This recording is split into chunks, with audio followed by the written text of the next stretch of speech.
Area under the curve. जो graph था उसमें मीनिंग क्या क्या है, तो पहला में लिखते हैं ऑन पीवी डायग्राम। अगर पीवी डायग्राम में हम लोग एरिया की बात करेंगे, एक्चुअली क्या है ना कि बहुत सारा डिटेल्स है, तो डिटेल्स है तो उतना डिटेल्स में हम अभी डेप्थ में नहीं जाना चाह रहे हैं। हम चाह रहे हैं कि आपको पटाख से सवाल बनाने लायक हम बना दें कि सवाल आईआईटी में कैसे बन जाए, तो उसके लिए लेकिन थोड़ा सा तो चाहिए। जैसे मानते हैं कि ये पीवी डायग्राम है, ठीक है, तो ये पीवी डायग्राम है और मान लेते हैं कि ये कोई कर्व है इस तरह से, लेटर से इसका कि हम यहाँ से ये V2 है और यहाँ से हम लोग वॉल्यूम V1 बोलते हैं। तो स्वाभाविक है कि एरिया अगर हम बात करेंगे तो पीवी डायग्राम के अंडर में जो एरिया होगा ये कुछ ये एरिया होगा, ठीक है। तो इस एरिया के लिए हम लोग अगर निकालना चाहें एरिया, तो लेट अस से कि हम एक इस तरह से एरिया हम एक डीवी, ये डीवी हम स्ट्रिप लेते हैं, ठीक है। तो डीवी जब स्ट्रिप लेंगे और पी है इसका प्रेशर का वैल्यू, तो हम लिखते हैं area of the strip, area of strip, ये हो जाएगा दिस इज पी गुने डीवी। अगर हम इसको पूरा एरिया लें तो लिखते हैं सो द टोटल एरिया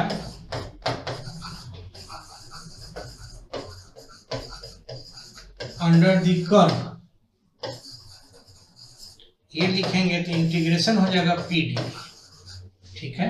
अच्छा, कहने की जरूरत नहीं है कि पी डीवी का जो इंटीग्रेशन होगा दैट विल बी फ्रॉम, मान लो V1 से V2 लेते हैं और ये जो है सो वर्क डन देगा। इसका मतलब ये हुआ कि पीवी डायग्राम पे एरिया अंडर द कर्व जो होगा क्या देगा, वर्क डन देगा। पीवी डायग्राम पे एरिया अंडर द कर्व जो आएगा सो वर्क डन देगा। तो हम लिखते हैं so finally we can say that, so finally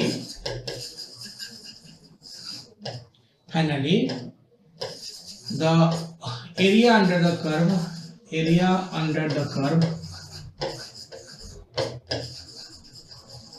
under the curve on PV diagram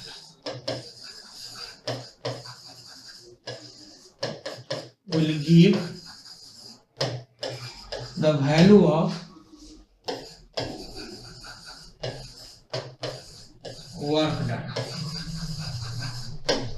ठीक है। उसी तरह से हम अगर लिखना चाहें तो लिखते हैं ऑन VT डायग्राम। हालांकि पीवी डायग्राम के अलावा और कोई बहुत चीज नहीं देगा। हम VT डायग्राम, मान लो जैसे ये T है और ये V है, इस तरह का कोई कर्व है, हम इसमें अगर स्ट्रिप ले लेते हैं, ठीक है, तो ये आ जाएगा एरिया ऑफ स्ट्रिप, ये आ जाएगा V गुने dt, या अगर हम उलट दें इसमें T इधर रखें इधर लिखें, या T गुने dv। No any physical meaning, no any physical meaning, कहने का मतलब इसका कोई एरिया का कोई बहुत मतलब है नहीं, ठीक है। उसी तरह से लिखे on PT diagram, on PT diagram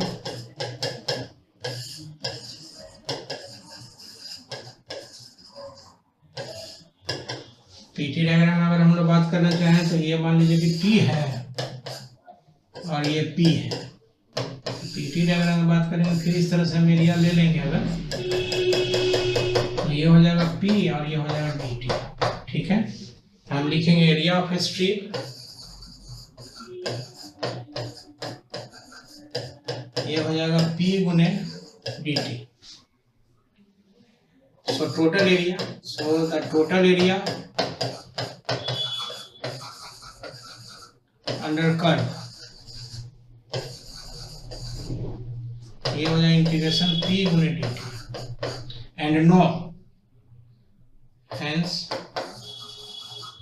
no physical meaning. इसका कोई क्वांटिटी ऐसा नहीं है, नो फिजिकल मीनिंग, माने इसमें इसका मतलब ये हुआ कि सिर्फ पीवी डायग्राम पे जो एरिया होगा उसी का फिजिकल मीनिंग होगा, बाकी इसका नहीं है। एक है ऑल, ठीक है ना, ऑन टीएस डायग्राम, बड़ा इंटरेस्टिंग है। लेकिन ऑन टीएस, ये एस को हम लोग फाई भी बोलते हैं, इंट्रोपी बोलते हैं, टीएस डायग्राम। ये इंट्रोपी हम बात नहीं किए हैं।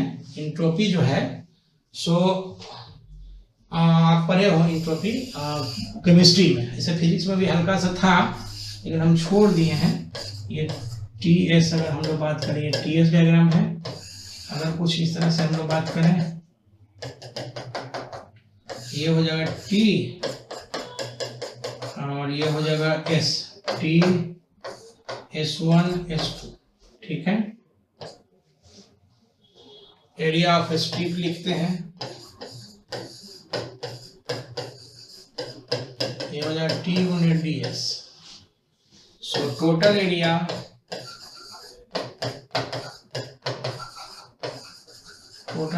Under the curve integration T गुने डी एस, ये हो जाएगा S1 से S2, ठीक है। और इसका वैल्यू जो है सो हीट ट्रांसफर होता है dq, क्योंकि इंट्रोपी का जो डिफिनीशन है ये dq/T इंट्रोपी का डिफिनीशन है भाई, ठीक है ना। चेंज इंट्रोपी जो होगा हीट ट्रांसफर, और जिस टेम्परेचर पर हीट ट्रांसफर हो रहा है उसका ये है। ये इसका मतलब ये देगा, so the area under the curve, so the area under the curve on this graph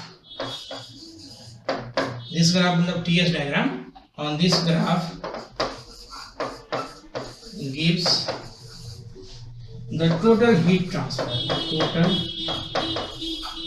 अगर heat transfer, अगर TS डायग्राम अगर मान लो धोखा से दे दिया है कि, तो हीट ट्रांसफर का वैल्यू डायरेक्ट मिल जाएगा टोटल हीट ट्रांसफर, ठीक है। अब है क्या कि साइन कन्वेंशन ऑफ एरिया, ये भी एक थोड़ा सा छोटा सा चीज है, देख लो। साइन कन्वेंशन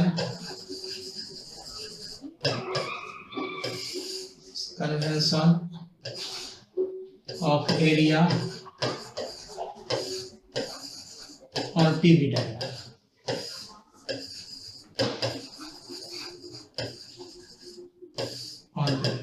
ठीक है। साइन कन्वेंशन में क्या है कि कहने की जरूरत नहीं है कि वर्क डन हम अगर लिखते हैं P गुना डेल्टा V, हम ऐसे भी लिख सकते हैं P V2 माइनस V1, और थोड़ा अच्छे से लिखें तो डेल्टा डब्ल्यू हम ऐसे भी लिख सकते हैं इंटीग्रेशन V इंटीग्रेशन P गुना डी V1 से V2। मतलब ये कि वॉल्यूम अगर बढ़ रहा है तो वर्क डन पॉजिटिव होगा, वॉल्यूम अगर घट रहा है तो वर्क डन निगेटिव होगा। क्लियर? तो इस केस में अगर हम डायग्राम लिखना चाहें तो हम देखते हैं एग्जांपल के तौर पे, ठीक है ना। सो फॉर एग्जांपल, अगर एग्जांपल के लिए हम लोग बात करना चाहें, जैसे लेट अस से एग्जांपल हुआ, ये V है, ये P है, और इस तरह का एक ग्राफ दिखाया हुआ, इसके अंडर का कर्व यही होगा, ठीक है। V1 V2 कहने की जरूरत नहीं है कि इसमें वॉल्यूम बढ़ रहा है, तो जो भी एरिया जो होगा सो ये अंडर द कर्व जो एरिया आएगा, ये जो एरिया अंडर द कर्व आएगा ये पॉजिटिव होगा, तो इसका dW ग्रेटर देन 0। इसी तरह से अगर हम देखना चाहें, मान लो कि ये V है और ये P है, ऐसा ग्राफ अगर हम दिखा दें ऐसे, स्वाभाविक है फिर ये हो गया कुछ इस तरह से। अंडर वॉल्यूम एक्सिस से हम लोग इसको अंडर द कर्व लिखेंगे, तो यहाँ पर भी dW वॉल्यूम बढ़ रहा है ग्रेटर देन 0, पॉजिटिव आ जाएगा। अगर हम इसको यूं दिखा दें, एग्जाम्पल तीसरा में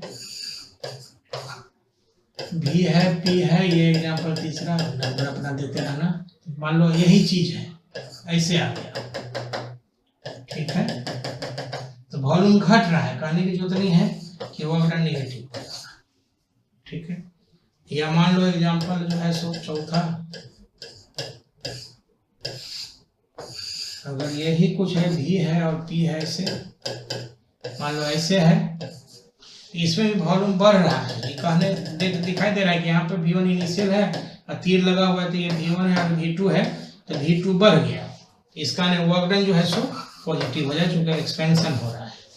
ठीक है, इसी तरह से और भी एग्जांपल देख सकते हैं। जैसे हम मान लेते हैं साइक्लिक प्रोसेस के लिए बात कर लें, ये V है और P है। मान लो कि ऐसा कोई साइक्लिक प्रोसेस है, ये मान लो ऐसे है, इसमें एरिया अंदर कर्व ये हो जाएगा, पूरा ये कर्व हो जाएगा। मान लेते हैं, नाम देते हैं ABCD, ऐसा है। तो अब देखो हायर प्रेशर पे ये P2 मान लेते हैं, ये P1 मानते हैं। तो हायर प्रेशर पे जो है सो वॉल्यूम बढ़ रहा है और लोअर प्रेशर पे घट रहा है। इसका जो एरिया हो जाएगा ये पॉजिटिव हो जाएगा और इसलिए वर्क डन पॉजिटिव हो जाएगा। इसी केस में अगर हम फिर बात करना चाहें, ठीक है, तो ये बात करेंगे तो ये हो जाएगा P, इसको उलट दे सकते हो, नो प्रॉब्लम। अब यहाँ पे देखो कि एक्सपेंशन जो है सो लोअर प्रेशर पे है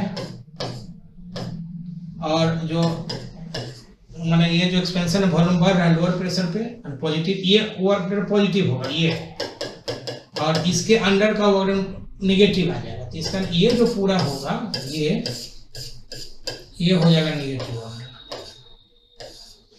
ठीक है, अगर इसीलिए इसी को हम फिर बात करना चाहें तो हम एग्जाम्पल जो भी हो, जो हमारा अपना गिर ले रहा भाई, ये एग्जाम्पल जो हम अगर बात करेंगे तो मान लो ऐसा कोई है, ठीक है ना। ये दोनों देख लो, हम दो ग्राफ एक ही साथ दिखा रहे हैं, एक ही जैसा ग्राफ है, बस खाली तीर का फर्क है। वेक्टर में जितना तीर का इंपॉर्टेंस नहीं है उससे ज्यादा यहाँ पे तीर का इंपॉर्टेंस, क्योंकि एक चीज गड़बड़ा गया तो यहाँ लेने के देने हो जाएगा। हीट जो है सो देना है तो लेना हो जाएगा। उसी तरह से जैसे मान लो कि लोअर प्रेशर पे, ठीक ना, ये एरिया वर्क डन बताएगा। ट्रायंगल है तो पता होगा तुमको कि 1/2 बेस इंटू हाइट, ठीक है। लेकिन एक चीज अगर हम लोग गौर से देखें यहाँ पे, तो लोअर प्रेशर पे जो है सो एक्सपेंशन है और ये जो तीर है, ठीक है ना, इस प्रेशर पे जो है सो वॉल्यूम घट रहा है, तो नेट एरिया जो हो जाएगा ये निगेटिव हो जाएगा। इसी तरह से अगर हम इसके लिए बात करना चाहें, यूं तीर दे दें, यूं ABC मान लेते हैं, तो ये जो हो जाएगा इसमें एरिया तो अंडर द कर्व होगा, ये एरिया अंडर द कर्व आ जाएगा। लेकिन हायर प्रेशर पे एक्सपेंशन है, ये तिरछा करके, और लोअर प्रेशर पे जो है सो इधर ठीक ना, माने कंप्रेशन है, वॉल्यूम घट रहा है, तो इसमें जो वर्क डन आ जाएगा, ये वर्क डन जो हो जाएगा सो ग्रेटर देन 0 हो जाएगा, माने एक्सपेंशन हो जाएगा, कंप्रेशन, ये एरिया निगेटिव आएगा, इसके अंदर का पूरा एरिया जो है पॉजिटिव आएगा। तो नेट जोड़ेंगे तो ये घट जाएगा लेकिन ये एरिया बच जाएगा। इसी तरह से अगर हम लिखना चाहे सर्कुलर के लिए, मान लो ये V है और ये P है, अगर यूं कह दें सर्किल के लिए, तो सर्किल के लिए तो मजेदार है, इसका हम एरिया भी थोड़ा बता दें क्या है। अगर हम इसे लिखना चाहें यूं, मान लेते हैं ये P1 है, ये P2 है और ये V1 है, ये V2 है। तो इसका अगर एरिया लिखना चाहे, वैल्यू ऑफ एरिया माने वर्क डन, ये हो जाएगा पाई R²। तो इसका ने R प्रेशर का और R वॉल्यूम का, वैल्यू दोनों का सेम आएगा। इसका ने पाई और R प्रेशर का कितना है देखो, तो P2 - P1/2, माने P2 - P1 हो जाएगा डायमीटर, इसका आधा करेंगे तो रेडियस आ जाएगा, ठीक है। और ये हो जाएगा V2 - V1/2, ठीक है। अब है कि हायर प्रेशर पे जो है सो ये एक्सपेंशन जैसा है, लोअर प्रेशर पे कंप्रेशन जैसा है, VW जो होगा सो ये पॉजिटिव आएगा, ठीक है। इसी में अगर तीर उलट जाता, ठीक है, उलट जाता तो कुछ इस तरह से हो जाता। मेरा कहने का मतलब ये है कि साइन कन्वेंशन का जो वैल्यू हो जाएगा, तो साइन कन्वेंशन का वैल्यू हम कुछ इस तरह से रिप्रेजेंट करते हैं, क्योंकि कई बार ग्राफ से जब सवाल दिया रहेगा, ग्राफ में अगर हमको निकालना रहेगा कि भाई वर्क डन या हीट ट्रांसफर या चेंज इंटरनल एनर्जी वगैरह वगैरह जो भी कुछ रहेगा उस तरह से, तो हम कैसे निकालते हैं ये चीज हम बता रहे हैं। अब हम आते हैं एक सवाल पे, ठीक है। तो सवाल दिखाते हैं, तो सवाल में क्या कैसे है जरा अगर हम देखना चाहें तो देखो।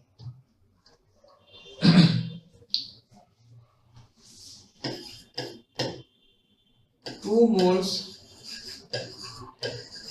of a monoatomic ideal gas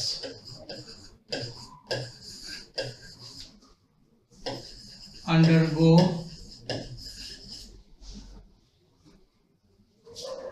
a cyclic process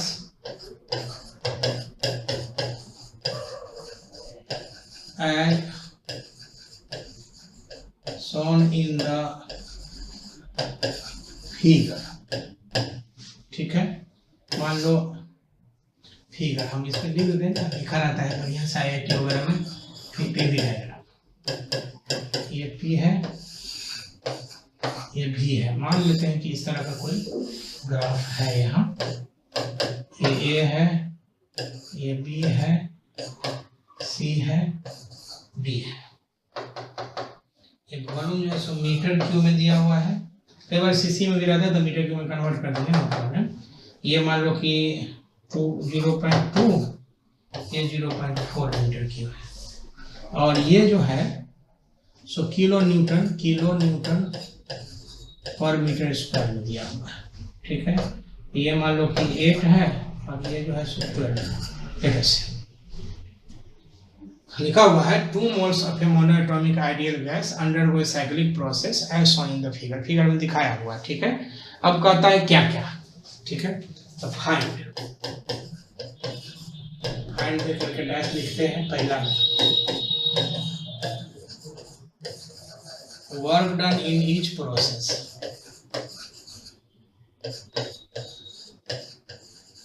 सब प्रोसेस में वर्क डन बताइए। चेंज इन इंटरनल एनर्जी,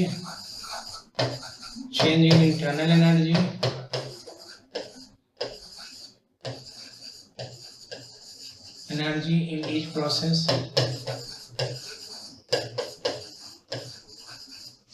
सी में है हीट ट्रांसफर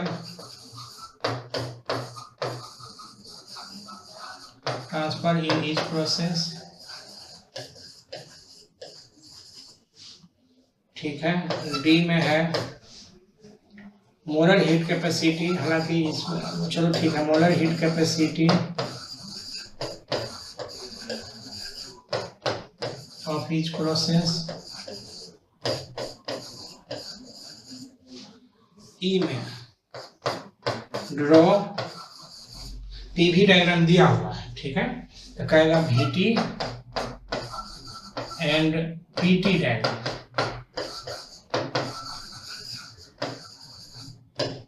ठीक है, मतलब कहने का यह है कि ये क्वेश्चन है।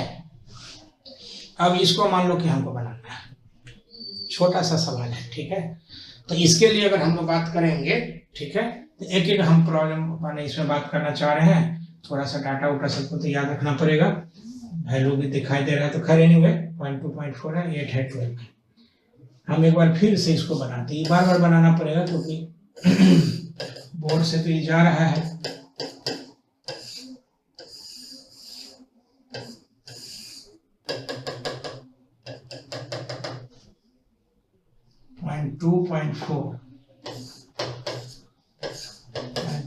ये हो जाएगा मीटर क्यूब, ये हो जाएगा 12, ये हो जाएगा 8, ये हो जाएगा किलो न्यूटन पर मीटर स्क्वायर। चलो नाम दे दो, ये हो गया A B C D।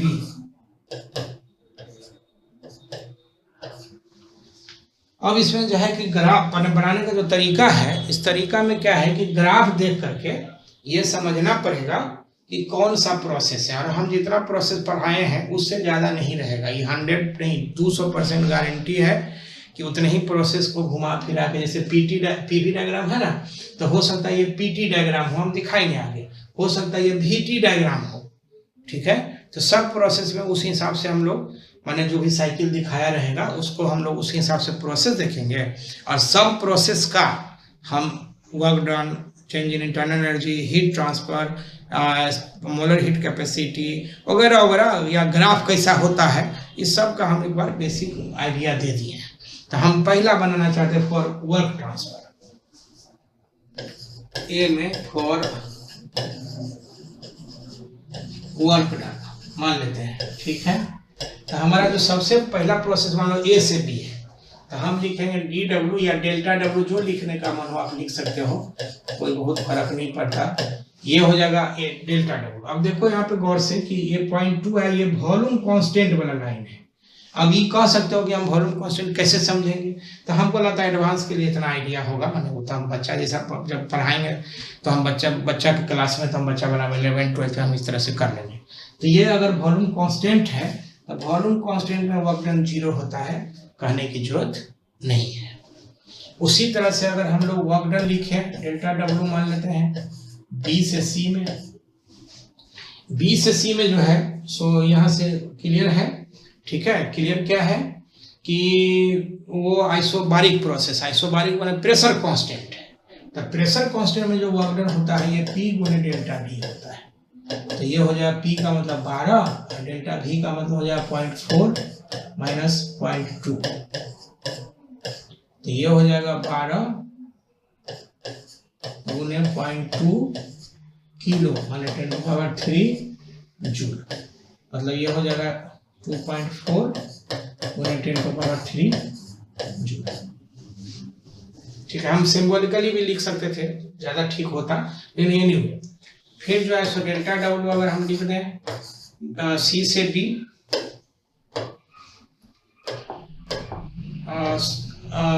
सी से डी में, तो एक चीज जरा गौर से देखो, सी से डी में अगर बात करेंगे तो सी से डी में यहाँ पे वॉल्यूम कांस्टेंट है, प्रेशर गिर रहा है, ठीक है। तो इसका मतलब वॉल्यूम कांस्टेंट हुआ तो वर्क डन फिर 0, और वर्क डन लिखते हैं डी से ए में, तो डी से ए में लिखेंगे, फिर प्रेशर कांस्टेंट है तो P गुने डेल्टा V, और इसको थोड़ा अच्छे से लिखें तो 8 गुने VA माइनस VB। ये देखो हमेशा जो चेंज होता है ये हमेशा फाइनल माइनस इनिशियल होता है, तो ये तीर बता रहा है कि इनिशियल वॉल्यूम D पे है और फाइनल वॉल्यूम A पे है, तो इसलिए हम लिखेंगे VA minus VD, VA minus VD लिखते हैं इसमें VD, ठीक है। इसका आने हो जाएगा 8 गुने 0.2 माइनस 0.4 गुने 10⁻³ जूल। किलो न्यूटन है तो किलो का 10⁻³ हो गया, न्यूटन गुने मीटर आ जाएगा, उधर मीटर क्यों है, उधर मीटर स्क्वायर है, तो गुना हुआ तो न्यूटन मीटर, उसको जूल लिखते हैं। इसका मतलब ये आ जाएगा माइनस 8 गुना 16 1.6 गुने 10⁻³ जूल, मतलब इसमें वर्क डन निगेटिव, क्लियर। तो ये टोटल वर्क डन मिल गया। इसी तरह से हम लोग नेट वर्क डन, अगर हमारे क्वेश्चन में पूछा नहीं है, लेकिन अगर नेट वर्क डन हम जानना चाहें, ठीक है, तो नेट वर्क डन के लिए बात करेंगे, यहाँ स्टार करके लिख देते हैं क्योंकि पूछा नहीं है, लेकिन आपको सवाल है तो। और net work done, net work done बनाने का आपके पास 2 तरीका है। एक मेथड फर्स्ट है, मेथड फर्स्ट क्या है कि टोटल वर्क डन हम निकाल लेंगे, तो डेल्टा डब्ल्यू ए से B plus delta W B से C plus delta W C से D plus delta W D से A, and this is equal to ये 0 प्लस ये 3.2 आया था इंटू 10⁻³, हाँ ये 0 माइनस 1.6 इंटू 10⁻³ दिक्कत लगे तो एक बार हम देख लेते हैं, हाँ यही है, ठीक है। इसका मतलब इसका 1.6 इंटू 10⁻³ जूल, ये नेट वर्क डन आएगा और पॉजिटिव आएगा। इसी को हम मेथड 2 अगर देखना चाहें, मेथड 2, तो मेथड 2 में क्या है कि चूंकि पीवी डायग्राम है तो एरिया अंडर द कर्व जो होगा, since the given diagram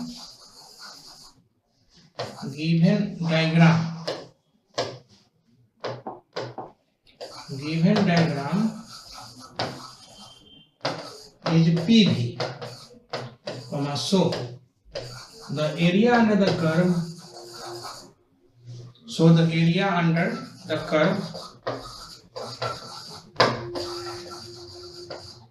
will give the work done. ये एरिया अंडर द कर्व जो होगा ये वर्क डन देगा। इसका मतलब ये हो गया कि एरिया अगर हम लोग लिखना चाहें, दिस इंप्लाइज कि वर्क डन बराबर लिखेंगे, तो रेक्टेंगुलर है तो एरिया लिखेंगे कैसे, ये 12 माइनस 8 गुने 0.4 माइनस 0.2, ठीक है। और ये हो गया kilo joule by metre square गुने मीटर क्यूब। दिस इंप्लाइज कितना 4 गुने 0.2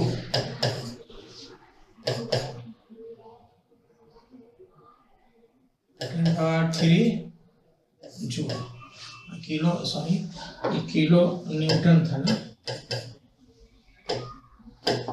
किलो न्यूटन, ठीक है। न्यूटन मीटर में जगह तो जूल आ जाएगा। तो कितना आया था, घट गया 3.2, सॉरी 2.4 था ना, तो ये हो जाएगा दिस इज 2.4।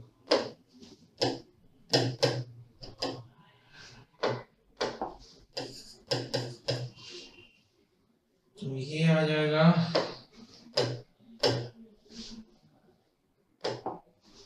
0.8, ठीक है।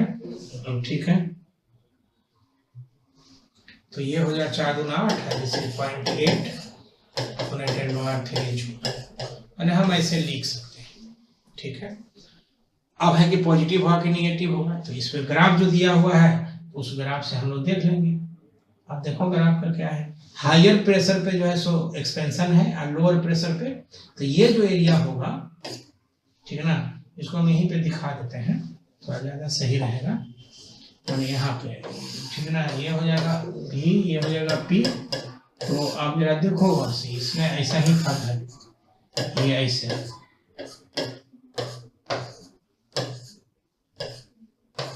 तो ये जो होगा सो ये एरिया अंडर द कर्व जो आएगा, तो हायर प्रेशर पे जो है डी को हम दिखाए हैं किस तरह से, ये पॉजिटिव होगा तो ये पॉजिटिव आ गया। हमने इसमें एरिया में दिक्कत ये है, ठीक है ना, कि पॉजिटिव नेगेटिव जल्दी पता नहीं चलता है, तो फिर इस हिसाब से हम लोग पॉजिटिव नेगेटिव बात करेंगे। तो पहला तो ये हो गया, ठीक है। दूसरा हो गया कि अगर हम लोग बात करें इंटरनल एनर्जी चेंज का, तो लिखते हैं बी में फॉर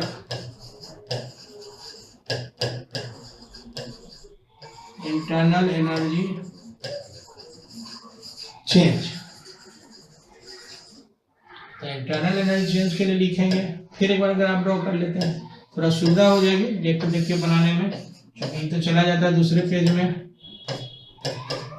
P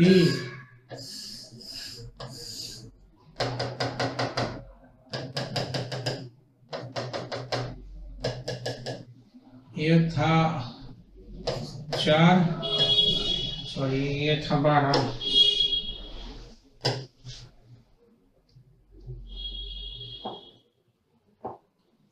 अच्छा 8 और 12, 0.2 और 0.4, ये है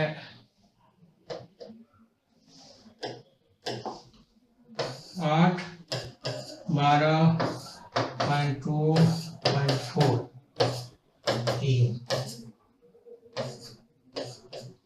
ये A, B, C, D।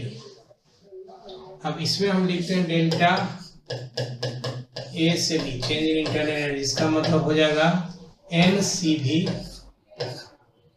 Delta T। तो ये हो जाएगा, टेम्परेचर तो दिया नहीं, तो नहीं दिया तो हम निकालेंगे। ये 2 मोल है, ये है R बटा गामा माइनस 1, और ये हो जाएगा TB माइनस TCA 2 गुने R बटा गामा माइनस 1, और देखो ये PV बराबर nRT यूज करेंगे, क्योंकि आइडियल गैस इक्वेशन बोल रहा है कि कहीं भी यूज हो सकता है, तो PV बराबर nRT यूज करेंगे, तो TB का मतलब हो गया PBVB by NR minus PAVA by NR। तो ये NR कैंसिल हो जाएगा कॉमन लेकर के, तो this will be PBVB minus PAVA ये बाय हो जाएगा गामा 5/3। मोनोएटॉमिक बोल रहा है तो इसलिए गामा का वैल्यू जो है सो मोनोएटॉमिक के लिए 5/3 हो जाएगा। और पी ए भी आप देख सकते हो, प्रेशर जो है सो मैंने इसको आप थोड़ा अच्छे से लिखना चाहें तो पी ए पी बी 12 गुने 0.2 माइनस 8 गुने 0.4 बाय हो जाएगा 2/3। ये हो गया किलो जूल। बाकी कैलकुलेशन आप कर लेना, ठीक है। इसी तरह से हम लोग इंटरनल एनर्जी बी से सी में निकाल लेंगे, सी से डी में और डी से ए में। हम फिर एक बार निकाल के दिखाते हैं पूरा को सवाल मैंने सॉल्व करके। मामला ये है कि फिर ग्राफ चाहिए, ठीक ना। तो चलो एक बार फिर से ग्राफ ड्रॉ करते हैं। भी पी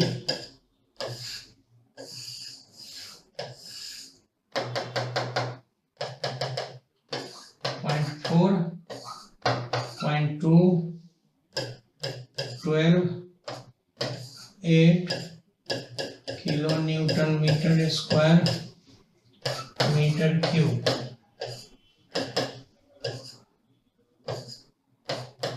यही चीज है। तो उसके बाद ए बी ए अब है कि ए बी सी डी, तो डेल्टा ई बी से सी, डेल्टा ई बी से सी, तो ये N R gamma -1 T C minus T B. हम डायरेक्ट लिखेंगे एन आर का फार्मूला करके P C V C minus P B V B by gamma -1 and this is P C. Pressure है 12 गुने 0.4 माइनस पी बी 12 गुने 0.2 bye हो जाएगा 5/3 -1, ये किलो जूल। इसी तरह से हम निकालेंगे कि डेल्टा ई सी से डी, तो N R gamma -1 P D V D minus P C V C, ठीक है। इसका 2 गुने आर रहने दो, तो नहीं इसमें तो ये तो खत्म हो जाएगा ना। आर जो हो जाएगा दिस विल बी 1, ठीक है। तो ये आ जाएगा, अगर इसको हम लिखना चाहें तो पीडी का मतलब प्रेशर और वॉल्यूम का, ठीक है। तो ये हो जाएगा 8 गुने 0.4 माइनस 12 गुने 0.4 बाय 5/3 -1 किलो जूल, ठीक है। ये निगेटिव आएगा, 12.4 आ जाएगा तो 8 माइनस 832 3.2 किलो जूल बाय हो जाएगा 2/3। कैलकुलेशन करें ना भाई। अब क्या मामला है इसमें, जरा से क्या मामला है सो देखो। निगेटिव आ रहा है, इसका इंटरनल एनर्जी घट रहा है। इसका हम जस्टिफिकेशन अगर देना चाहें तो इंटरनल एनर्जी घट कैसे रहा है, तो देखो कांस्टेंट वॉल्यूम पे प्रेशर घट रहा है। तो प्रेशर घट रहा है इसका मतलब टेम्परेचर घटेगा, और टेम्परेचर घटेगा इसका मतलब ये हो गया कि इंटरनल एनर्जी घट जाएगा। क्लियर। उसी तरह से हम अगर डी से ए के लिए हम लोग बात करना चाहें तो डी से ए के लिए बात करेंगे, तो हम इसमें देखते हैं। Similarly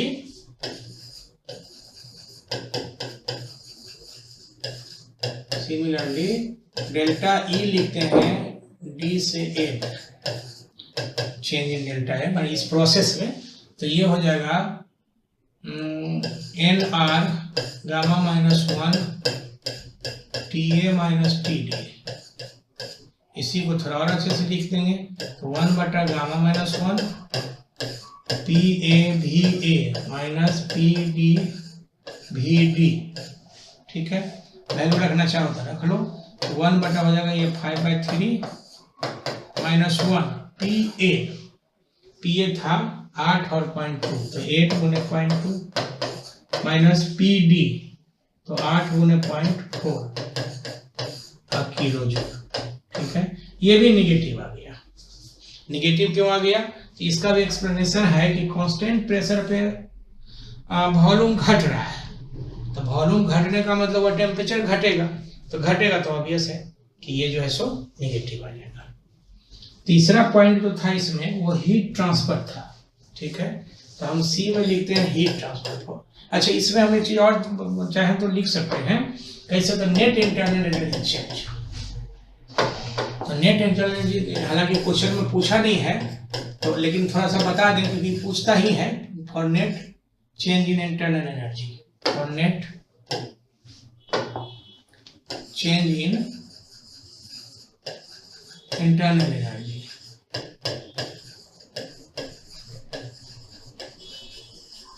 internal energy. तो इसके लिए नेट अगर हम लिखते हैं डेल्टा ई नेट, तो दो उपाय इसके लिए भी है। एक तो उपाय ये है, ठीक है, कि हम लिखेंगे डेल्टा ई ए से बी, डेल्टा ई बी से सी, डेल्टा ई सी से डी, डेल्टा ई बी से ए, और ये फाइनली 0 आ जाएगा। आप जोड़ करके एक बार चेक कर लेना कलम कॉपी पे, तो ये फाइनली 0 आ गया।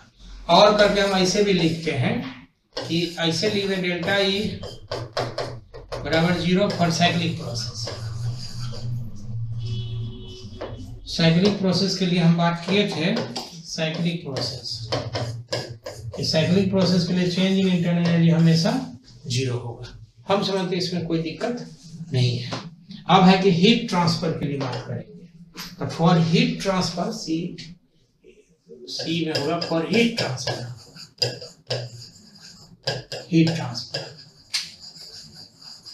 अगर हीट ट्रांसफर के लिए बात करेंगे तो फिर एक बार हम लोग बात कर लेते हैं इसमें, ठीक है ना। ऐसे हीट ट्रांसफर कोई अपना फार्मूला तो होता नहीं है। हम हीट ट्रांसफर के लिए डी क्यू ए से बी लिखेंगे, तो this will be D W A से बी प्लस डी ई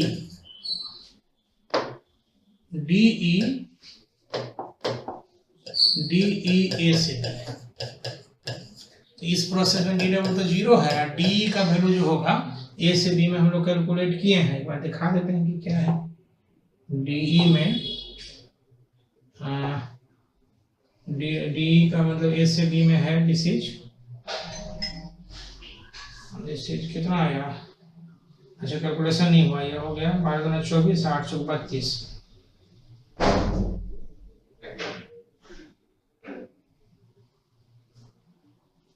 पीबी 12.2 पीए। ओहो, कैलकुलेशन तो यहाँ पे 0.2 आना था भाई।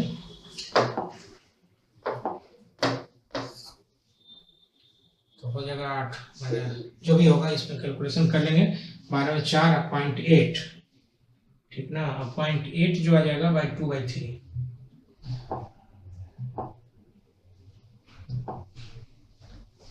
0.8 2/3 की मैंने कैलकुलेशन थोड़ा चेक कर लेंगे कैलकुलेशन। और उसके बाद जो है फिर इसी तरह से आ जाएगा डी क्यू बी से सी, इसका मतलब हो जाएगा डी डब्ल्यू बी से C plus D E B से सी,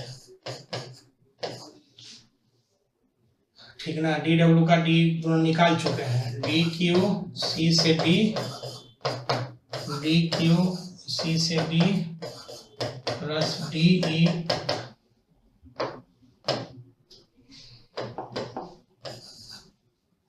सी से D, and D Q D से ए बराबर डी डब्ल्यू डी से ए प्लस डी ई डी से ए।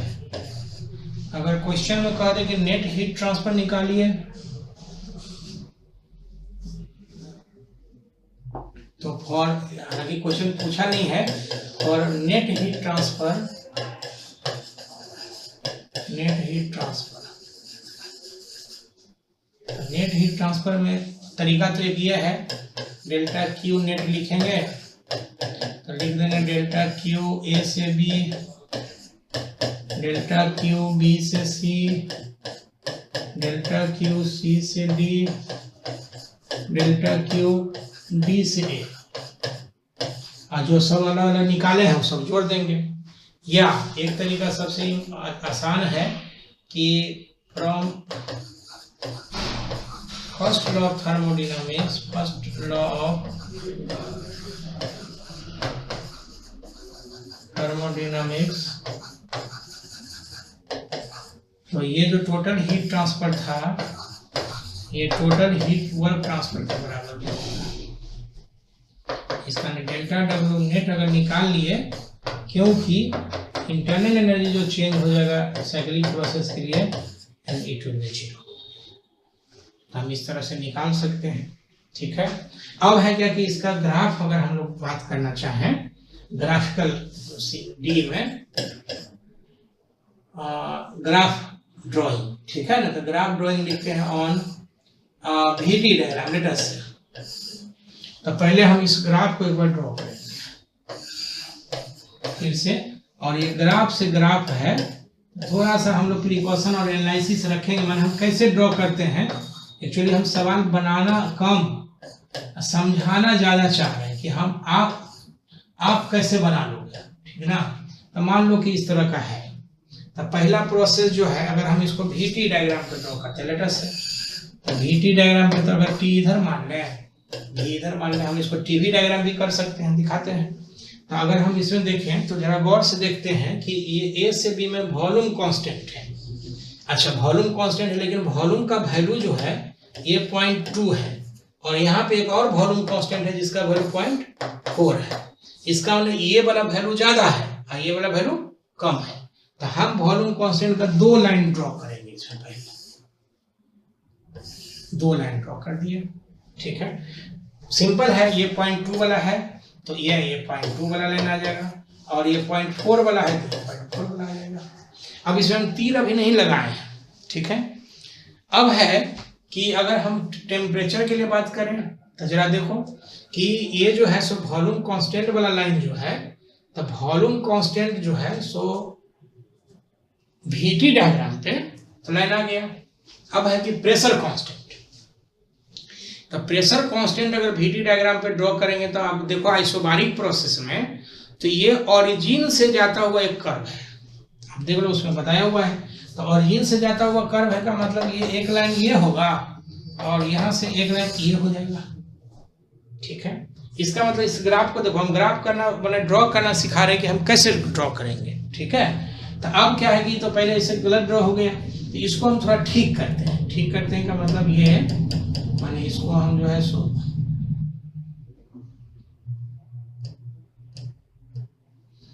इसको जो है सो फिर मतलब ये इस लाइन को मिला के एक लाइन हम यहाँ से वॉल्यूम कांस्टेंट का ड्रॉ कर देंगे। इसी तरह से इस लाइन को भी हम ड्रॉ कर देंगे, यहाँ मिला देंगे, ये एक्स्ट्रा हो गया तो हटा देंगे।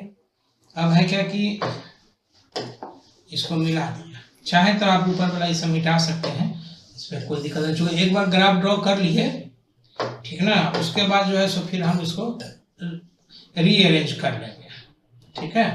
अब मामला है कि नाम कहाँ से क्या देंगे, तो एक चीज गौर से देखो कि इसमें जो है सो वॉल्यूम तो है कांस्टेंट, लेकिन प्रेशर बढ़ रहा है, तो प्रेशर बढ़ रहा है तो इसका नाम लिखते हैं for V constant P varies as T होता है, या T वेरीज एज P लिख दो।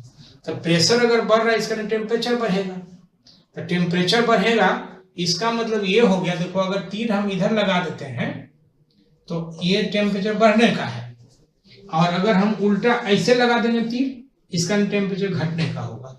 मतलब साफ हो गया कि ये A हो गया और ये B हो गया। अब एक तीर अगर मिल गया तो बहुत जरूरत नहीं है, आप डाम लिए भी C और ये D हो गया। चाहो तो किसी और एक प्रोसेस को लेके हमने जो ड्रॉ किया उसको हम चेक कर सकते हैं। कैसे? तो मान लो कि यहाँ से C से D में देखो क्या हो रहा है, वॉल्यूम ज्यादा है, C से D में वॉल्यूम ज्यादा है, 0.4 है, ठीक है 0.4 आ गया। अब है क्या कि C से D में क्या है कि प्रेशर घट रहा है, तो अगर प्रेशर घटेगा C से D में तो टेम्परेचर भी घटेगा। क्लियर?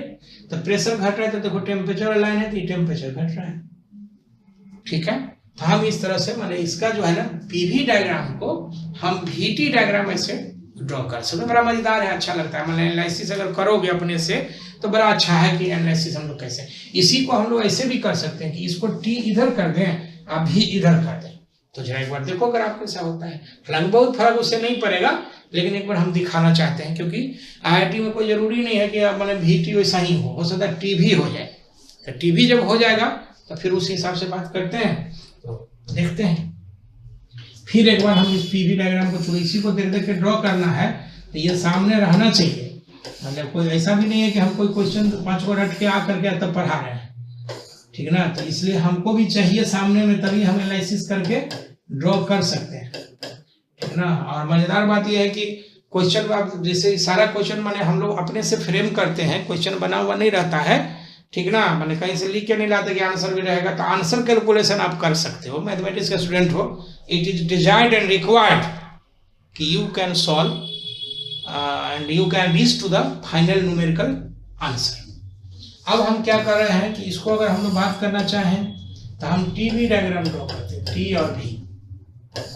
देखो उससे तो कोई फर्क नहीं पड़ता कि TV हो कि VT हो, लेकिन 2 लाइन ऐसा जाएगा, ठीक है। और ये से पास करता है, ये कौन सा लाइन होगा, तब प्रेशर कांस्टेंट वाला लाइन होगा। चूंकि पहले जो ग्राफ बताए हैं उसमें ये क्लियर है कि TV डायग्राम पे या VT डायग्राम पे प्रेशर कांस्टेंट का जो लाइन होता है वो ऑरिजिन से पास करता हुआ जाता है। अब है क्या कि वॉल्यूम कांस्टेंट का लाइन, तो वॉल्यूम कांस्टेंट का लाइन जरा देखो गौर से, ये ऐसा लाइन आएगा, ये कुछ इस तरह से आएगा, ऐसा वॉल्यूम कांस्टेंट माने यू।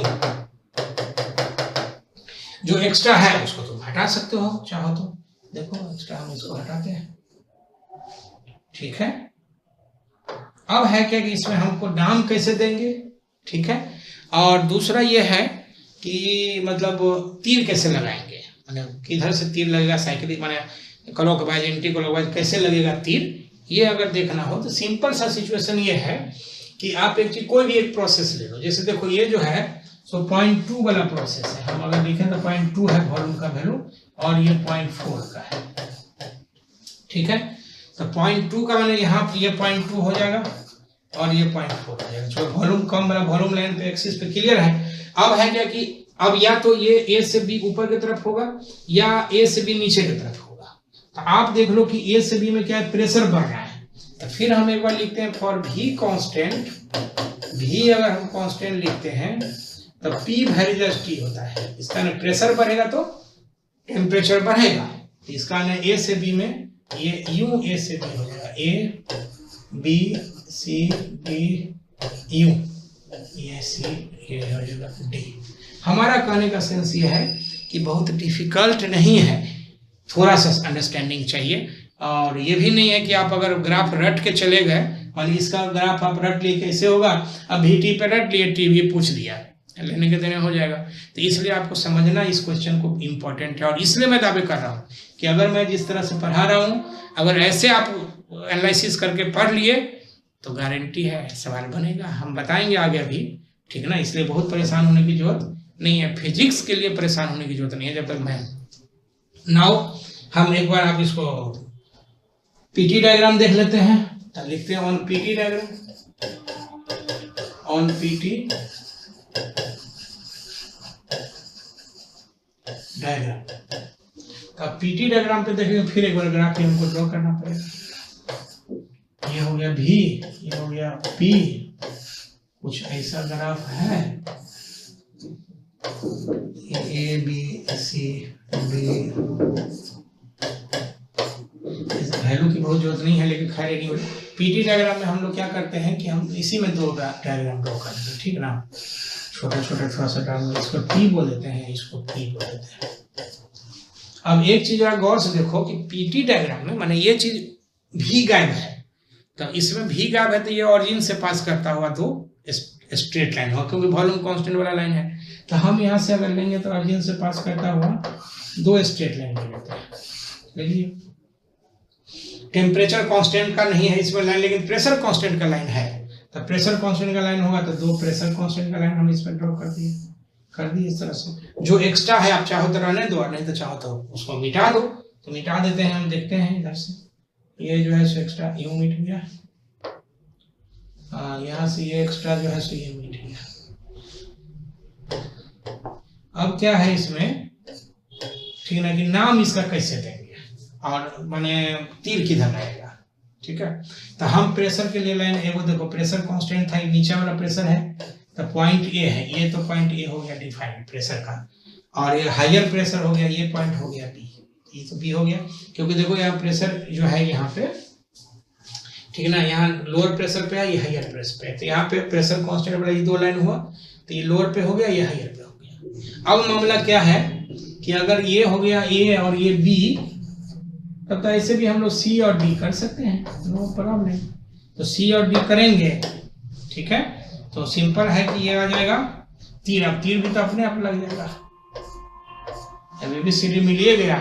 ऐसे हम एक बार तीर को एनालिसिस कर लेंगे, चेक कर लेंगे। तो चेक कैसे करेंगे से देखो, मान लो डी से ए प्रोसेस हम चुनते हैं, तो इसमें क्या कर रहा है कि डी से ए जो है ये प्रेशर कांस्टेंट है और टेम्परेचर घट रहा है, ठीक है। तो ये पता है कि प्रेशर कांस्टेंट के लिए फॉर पी कांस्टेंट भी टी हो जाएगा, इसका ना अगर ये घटेगा तो भी घटेगा, कोई बात नहीं है। मतलब डी से ए जरा एक बार देख लो, तो डी से हमें प्रेशर कांस्टेंट है और वॉल्यूम इधर से इधर घट रहा है, तो वॉल्यूम अगर घट रहा है तो यहाँ पे सही है, ठीक है। अब इसको हम चाहे तो टीपी डायग्राम भी हम ड्रॉ कर सकते हैं। तो टीपी डायग्राम अगर ड्रॉ करेंगे तो जरा देखो क्या होता है। टीपी डायग्राम अगर ड्रॉ करते हैं तो हम देखते हैं टीपी डायग्राम, ये हो गया पी, ये हो गया टी, या कुछ भी हो, इसमें दो लाइन तो जाएगा ही जाएगा, और इनसे पास करता हुआ, इसमें कोई दिक्कत नहीं है। इस ग्राफ को हम सामने एक बार फिर से रखना चाहेंगे, क्योंकि सामने ग्राफ रहेगा तो अच्छा रहेगा। अब ये है कि ये हो जाएगा ए, सॉरी यहाँ पे ये क्यों लिख रहे हो भाई, ये हो जाएगा ए, ये हो जाएगा बी, यहाँ होगा सी, यहाँ होगा बी, और ये कुछ ऐसा मामला बन गया, ठीक है। अब है क्या कि इसमें जब देखो कांस्टेंट प्रेशर वाला लाइन है, तो कांस्टेंट प्रेशर वाला लाइन है तो दो लाइन हम प्रेशर वाला खींच देते हैं, बाकी जो है उसको हम चाहें तो वो मिटा दें, नहीं तो आप रहने दे सकते हो, कोई बात नहीं है, ठीक ना। मैंने बहुत परेशान होने की समय जरूरत नहीं है, कॉन्सेप्ट आना चाहिए।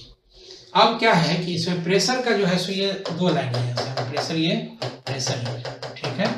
अब प्रेशर में यहाँ पे क्या है कि ये ए है, ठीक है, और हायर प्रेशर बी है, ये क्या हुआ, नो, माने प्रेशर में हायर वैल्यू जो होगा सो ऊपर भी हो सकता है क्या, ठीक है ना। तो हम अगर लिखना चाहते हैं इसमें प्रेशर कांस्टेंट, तो ए से इसको थोड़ा सा देखना पड़ेगा भाई, अच्छे से देखना पड़ेगा। अच्छे से कैसे एनालिसिस करेंगे, तीर लगाना होगा, पॉइंट लिखना होगा। तो हम अगर बात करते हैं इसमें, तो ये कहाँ है, ये तो है तुम्हारा लगता था कितना था 8 12, और शायद ये 4 और ये 12 था, ठीक है। तो 4 12 जो है सो क्या है कि 4 जो है प्रेशर का ए पे है और डी पे है। अब मामला ये है कि यहाँ ए भी हो सकता है, डी भी हो सकता है, ठीक है। उसी तरह से ये जो 12 है, तो 12 बी पे भी है, ये 12 वाला लाइन है और ये 8 वाला लाइन है, एक बार चेक कर लेना डाटा पे, ठीक ना। तो अब 12 जो है सो बी यहाँ भी हो सकता है, और सी बी भी हो सकता है, और सी भी हो सकता है। कौन सा होगा, तो हम इसमें एक सिंपल सा लाइन देख लेते हैं। अब एक चीज और गौर से देखो यहाँ पे, ठीक है, कि आइसोबारिक है, ए आई बी से सी, ठीक है। तो बी से सी कांस्टेंट प्रेशर, ए से बी है वॉल्यूम कांस्टेंट, तो ए से बी ऑरिजिन से पास करता हो जाएगा, ए से बी, ये ऐसे आप कहोगे ये कैसे लिख दिए। तो इसको प्रूव करने ए बी सी डी, इसको प्रूव करने के लिए बहुत सारा तरीका है। एक तो ये तरीका शायद याद होगा, स्लोप जब हम बताए थे टीपी डायग्राम पे, तो हम उससे भी एक बार फॉर स्लोप उससे भी बात करते हैं, ठीक है। तो पी भी बराबर था एन आर टी, तो ये जो था सो डीपी भी बाहर था, कांस्टेंट प्रेशर कांस्टेंट था, तो प्रेशर कांस्टेंट था, तो हम अगर लिखेंगे इसके लिए पी गुने टीपी डायग्राम ना, वॉल्यूम कांस्टेंट लाइन आएगा, वॉल्यूम स्लोप एंगुलर जो है सो वॉल्यूम कांस्टेंट वाला लाइन आएगा, ठीक है। वॉल्यूम कांस्टेंट वाला लाइन के लिए हम लिखते हैं फॉर स्लोप, चलो इसको लिख देते हैं फॉर स्लोप ऑफ भी कांस्टेंट। ऑरिजिन से पास करता हुआ पीटी डायग्राम में यही जाएगा भी कांस्टेंट। तो हम लिखेंगे पी अगुने डीपी अगुने V N R D T, D T by D P बराबर हो जाएगा this is D P by V by N R. यहाँ पे जो स्लोप होगा वो y में चेंज बटा x में चेंज, इसका dt जो होगा स्लोप प्रोपोर्शनेट हो जाएगा वॉल्यूम को, हम बता चुके हैं ऑलरेडी। तो वॉल्यूम जिसका ज्यादा होगा उसका स्लोप ज्यादा होगा। तो वॉल्यूम इसमें ज्यादा किसका है? CD का।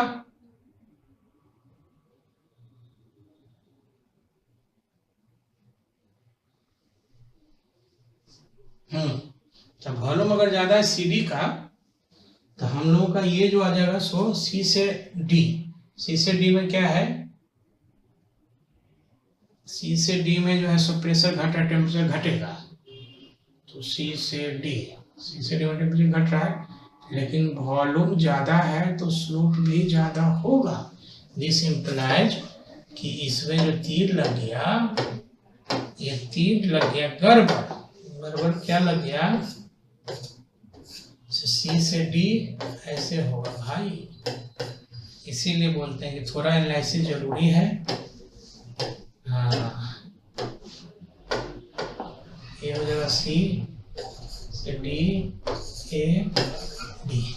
आप ये स्लोप के हिसाब से भी आप चेक कर सकते हो। पिछला ग्राफ जो था उसको भी हम लोग स्लोप के हिसाब से चेक कर सकते हैं कि जिसका वॉल्यूम चूंकि उसमें उल्टा था, ठीक है ना, उल्टा था इसलिए कि वो जो dt change in temperature by change in volume था, प्रेशर था, तो dt बाय dp pt तो उलट जाएगा। पिछला ग्राफ को अगर हम एक बार चेक करना चाहें तो हम देखो एक बार चेक करके दिखाते हैं, ठीक है। इसमें जो हमारा स्लोप हो जाएगा, एक बार चेक कर लो भाई, स्लोप हो जाएगा dp बाय dt, ये nr बाय v हो जाएगा।